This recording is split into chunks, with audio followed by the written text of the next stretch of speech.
Specifically, as plaintiff walked towards the vehicle, defendant John Doe locked the doors to his vehicle and attempted to drive away. I cannot. Yeah, and you have no space. How you know I don't have no space? Yeah, I got no space in the back. How do you know I don't have no space? Hey guys, it's Jermaine and welcome to my channel. If this is your first time on my channel, I just want to say welcome. My name is Jermaine. I make videos about the fat acceptance, fat liberation, body positive movement. I share with you guys my thoughts in this community and all the weird things that they do. And sometimes I also talk about other social topics that I feel like I want to give my 2 cents on. So if you're into those kind of videos, you'd like to hear my take and stuff, then you might want to subscribe to my channel and hit that notification bell because I upload new videos at least once a week. And if you're returning to my channel, I just want to say welcome back. Thank you for clicking on this video. Thank you for being a part of my little family here on YouTube. I love you guys and appreciate you so much. Firstly, I just want to say thank you to everyone who wished me happy birthday. My birthday was on the 30th of January. Still kind of like in a birthday mood. I celebrated my birthday first with my mom and then I celebrated with my sister. My sister doesn't live with me, so my mom came to visit me and then we did like a thing, and then my sister came to visit me and then we did like a thing, and then my friends are taking me out this weekend, so it's like it's like a birthday week rather than just a birthday. And this year I'm 32 years old. I'm just excited about my 30s. When I was 29, I dreaded turning 30. I don't know why. It was just something about losing the 20. I didn't even care that much when I was 28. But the minute I hit 29, I started panicking. I didn't even enjoy my 29th year because I was so focused on turning 30 and how like my life was going to change, how I was no longer going to be like a young girl. Like it just really was so tormenting to me. And then when I turned 30, I was like, wait a minute, like why was I dreading this? It felt like nothing had changed. And also a lot of my friends are older than me and they are literally living their best life. Like some of them are married with kids, while some of them like have a career and they're still enjoying traveling, doing things here and there. And like I was like, wait, why was I dreading for this? Because I feel like in your 30s, your finances are more in order. You kind of know, exactly what you want to do with your life. You know exactly what you want in life. You're dating more intentionally. You put a lot of work into like bettering yourself. Whereas in my 20s, I didn't really think about bettering myself besides physically. Like I didn't really think about why do I act the way that I do? Why do I speak the way that I do? Why do I think the way that I do? I started to work on those things later in my life. Like even if something like makes me angry, I would think about why is that making me angry. Instead of telling people, hey, don't do these things because it makes me angry, I rather like work on myself and figure out how I can like learn that everybody's different and this is how people are, and so how I'm gonna handle it. And I feel like I did not have that maturity in my 20s. In my 20s, it was more so like, why are people like this? Why are people like that? And then towards my late 20s, I started thinking about this is how people are and I just gotta accept it. And what am I going to do about it? So I got to decide, like, whether I put up with things or I don't. If I don't, I don't have to expect people to change. Either I move out of that situation or I just learn to accept that this is just how this person is. I'll just take in 1 year and take out the other year. I don't have to force them to change, if you know what I mean. I also learned how to not take things personally. Anyway, this video is not about the things that I learned in my 20s. But yeah, I just thought of sharing a little bit with you guys. Let me know if you want to hear more, because I feel like I've got a lot of wisdom now that I'm older. Anyway, today's video, we're going to be looking at this story that is kind of viral. A lot of people have been talking about it already. The minute I saw this post, I was like, I have to make a video about this. And it's about this woman who's a rapper. Her name is Dajuan Blanding. She's a rapper from Detroit who is currently suing her Lyft driver because allegedly he told her that she wouldn't fit in his car because of her weight. There's actually a video, so I don't know why this is allegedly, because there is literally a video of the full conversation between them, or at least part of the conversation between them. Let me just show you guys this clip that she recorded and then we'll talk about it. Yeah, I got no space at all. My car is small. I in this car? No, believe me, you can. Yes, I can. Believe me. So, I'm sorry. What am I gonna do about my money? I'm gonna cancel it. You're not gonna be charged. So you telling me I can't get in the Lyft because I can't fit in your car? Yeah, you need to order a bigger car. What makes you think I can't fit in the car? Yeah, I'm sorry. What makes you think I can't fit in this car? Because the car is small in the back. My best friend has a Benz that's newer than this that I can fit in. That's the same size. Yeah, I'm sorry. I can't. So you really telling me I'm too big to get in your car, so I gotta order another Lyft? And to be more specific with you, I got very tired tires. What I got to do with your tires? Yeah, and you have no space. How you know I don't have no space? Yeah, I got no space in the back. How do you know I don't have no space? Because I've tried before. Huh? Because I've been in this situation. So every big person you turn down because they can't fit in your car? Yeah, because they need to order the Uber XL it's called. No, I don't never have to order Uber XL. Then I'm really sorry. This whole situation is so crazy and so embarrassing. He literally told her the tires on his car won't be able to support her weight. When I was watching this video, it was so triggering because like from the words that she's saying, you can tell that she is very entitled. To be more specific with you, I got very tired tires. What I got to do with your tires? Reason number 5226 on why people dislike fat, obese, morbidly obese people.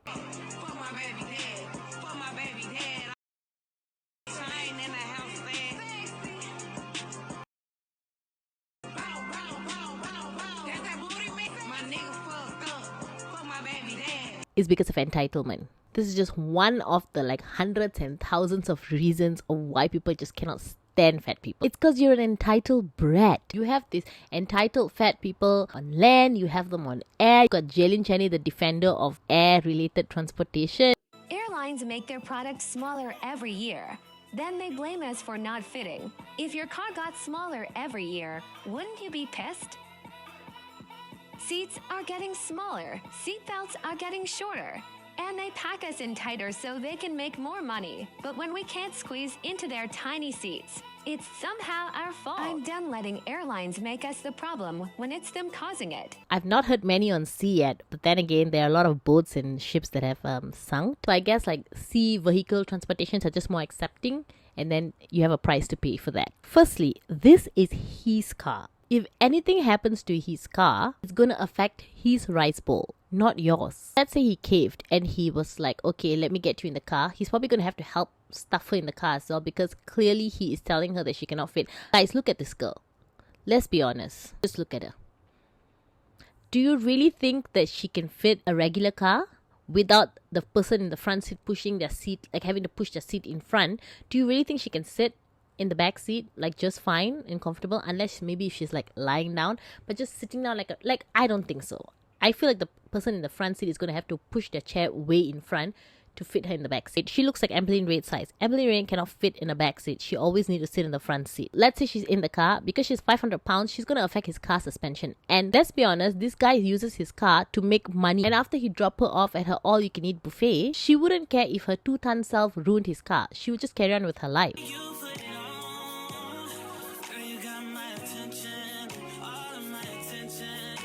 The one who's going to have to pay the price is him. Because how is he going to prove that she was the reason his car got ruined? I'm actually really glad that he stood his ground and he was like, no, I'm not going to let you get in here and try to destroy my car. Because at least like whatever else she's giving you, at least your car is fine. But anyway, let's read the article a little bit and see the full story of what actually happened, okay?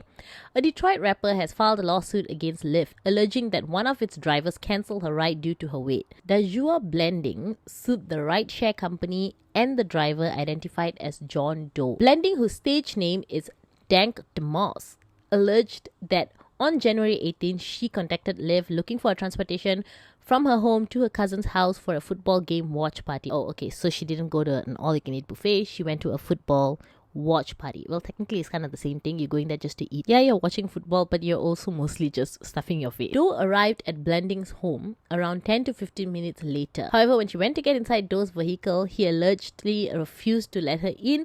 Court documents obtained by People on Tuesday. Specifically, as plaintiff walked towards the vehicle, defendant John Doe locked the doors to his vehicle and attempted to drive away. I cannot. This guy is such a savage. He was like, yep, nope, not today. Persist. I cannot. This is too funny. The filing alleges that Doe told Blanding she was too big to fit in the back seat. So if he was beginning to drive away, then how did they have a conversation? Okay, maybe he was like maybe he was like making a turn to U-turn. And then she like probably stopped him. This is hilarious. Okay. Alleges that Doe told Blanding she was too big to fit in the back seat and his tires were not capable of supporting the plaintiff's weight. Fair enough. It is my car. I know what my car can and cannot handle. and I'm going to have to say no because this car is not free. This car that I'm driving is not given to me by Lyft. This is my own car. So I need to be careful with what I can and cannot handle because I need this car to make money to support myself and my family. Blanding responded and told Doe there was enough room for her to fit in the back seat and she did not require a bigger car. Doe allegedly told Blanding that he had this problem in the past, adding that overweight individuals must order Lyft XL. Lyft XLs are larger vehicles that can fit up to 6 passengers that cost more than a standard ride according to the company's website. See, I feel like there's a difference between 3 different people sitting in your back seat who weigh differently, like 100 something pounds to 200 something pounds, but they are spread across the back seat. There's a difference between that and the whole weight of one person just pressing on one side of the car. Like, it makes a huge difference. Back in the day, my mom used to drive a really tiny car. It's called Kancil in Malaysia. They've discontinued those cars. They don't make them anymore. And Malaysian made cars, at least back then, were of very low quality. Okay, like so low, guys, like literally extremely low quality that when my mom's car got in an accident with a Japanese car, the Japanese car is fine. Our car is like completely gone. You cannot use it anymore. That's how bad quality Malaysian cars are. The point of me telling you this story is because when I was overweight, so sometimes my mom would give Lyft to people, right? And in Asian culture, I don't know if it's the same in like where you come from, but in Asian culture, if you're giving Lyft to an older person, the older person, whoever they are, will get to sit in the front seat. So although I'm the oldest daughter to my mom, I always sit in the front seat. When my mom is picking up like an auntie with her kids or whatever, the auntie will sit in the front seat. It'll be me, my sister, and then it'll be like whoever, like another person, their son or their daughter, around our age as well, sitting in the back seat, right? 3 people. Okay, the car is quite small. I kid you not, but every time when I was in the car, you could tell that the car was leaning more so towards, and I'll always sit behind my mom, right behind my mom. You could always tell the car was leaning towards one side a little bit too much. And I used to fear that when we are turning, because you can feel it, like you can feel that it's more this way. You know what I mean? Because I was so heavy. I was almost 300 pounds.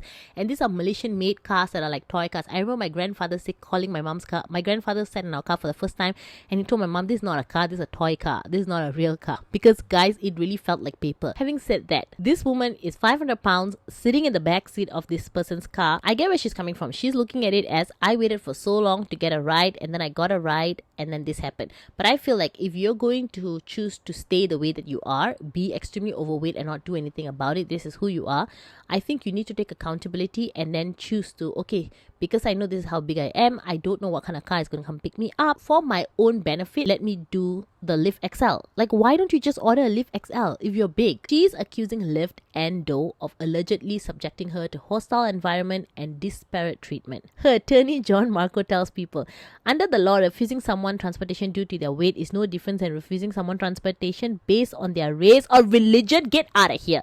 See, this is my thing. I hate it. I hate it when they compare weight with race. Weight is self-inflicted. Nobody is born 500 pounds. No intelligent, intellectual person can look at weight in the same group because it is not. Even if you want to look at weight as disability, as much as I disagree, yes, sometimes it does fall into disability a little bit, but race, like what? Refusing someone transportation based on their weight is not only illegal but dangerous. Imagine the consequences if Miss Blanding were unable to seek shelter after the driver left her stranded. This could have ended even worse than it did. She was at her house. She could have literally just gone back inside her house. Like, no, we don't need to imagine a situation that didn't happen. And also just get the fat people to order XL. Just get them to do it. Or just don't be fat. Blanding is suing for damages such as stress, humiliation, embarrassment, outrage, mental anguish, fear and mortification, as well as emotional, economic and non-economic damages. Emotional, economic and non-economic damages? What's the economic damages? Didn't you say he'll cancel and she'll get her money back? So what economic? What are you talking? Are you just throwing things out so we all are a bit lost? A spokesperson for the rideshare company says in a statement shared with people, our community guidelines and terms of services explicitly prohibits harassment or discrimination. But this is not discrimination. This is not harassment. He didn't say you are fat and I don't like fat people. He is saying I need to protect my vehicle. You are too big. He is saying that the weight would affect his car, but you're looking at it as, no, he's making me feel bad about my weight and he didn't want to pick me up. Because no, he is not discriminating you. He is not discriminating you. Honestly, I feel like we live in a time where we really need to take care of ourselves and not let people talk us into, because we are nice, we have to do something and then later we pay the price for it. There's a difference between being kind and being nice. And if you're being nice, you put yourself in a situation where now you are stuck. I don't think the rideshare company is going to compensate him if anything did happen to his car. You have to be smart. You have to take care of yourself. Well, I feel bad that he's in this situation now, because I get a feeling that I don't know how this is going to go, because we live in a time where people can get away. Like, if I'm hurt, you offended my feelings, now you have to pay me money, and that is actually allowed, and that actually happens. So I don't know how this is going to turn out, but I hope the best for this guy, and I hope the best also for Dajuan, that she decides that this is a wake-up call for her to do something about her body, because it is not okay to be that big. Like, no. Dear fat, obese, morbidly obese, on their way to obesity people, please recognize that it is hard to operate in this world as a morbidly obese person. Just lose the weight. Get some help. Do something about it because you can. Stop blaming the world for your problem. Trying to fight the system and make people get on board with a message or with something that doesn't make sense, that is not logical, is so much harder.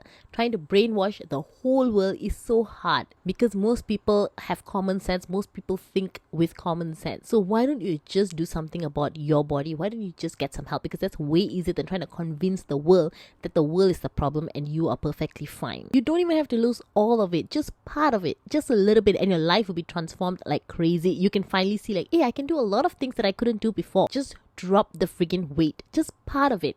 Some of it. No one's asking you to be skinny. No one's asking you to look like a model. Just get smaller than what you currently are. Just do it, because life will be so much easier if you just did it, and you don't have to be suing people. You don't have to hear a Lyft driver saying, you cannot fit in my car. You don't have to go through all of that pain. Why? Why are you so adamant in staying the way that you are? Why? Why are you fighting this so hard? What do you get out of being fat? Nothing.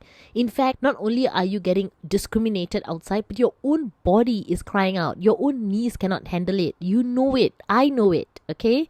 Maybe some skinny people may not know it, but the fat ones, we do. Okay? We know what's going on with your body. You are in pain. So just drop the weight. Let me know what you guys think about this situation. I hope you guys like this video. If you liked it, don't forget to give this video a thumbs up, subscribe to my channel, and hit that notification bell, because I upload new videos at least once a week. Don't forget to follow me on Instagram and on TikTok. The links are in the description box below. I haven't posted a lot of video on my second channel, which I'm supposed to. Guys, I've been so busy, but I'll get to it. Anyway, go check out the second channel if you want. It's more of a vlog style type of thing. The link is also in the description box below.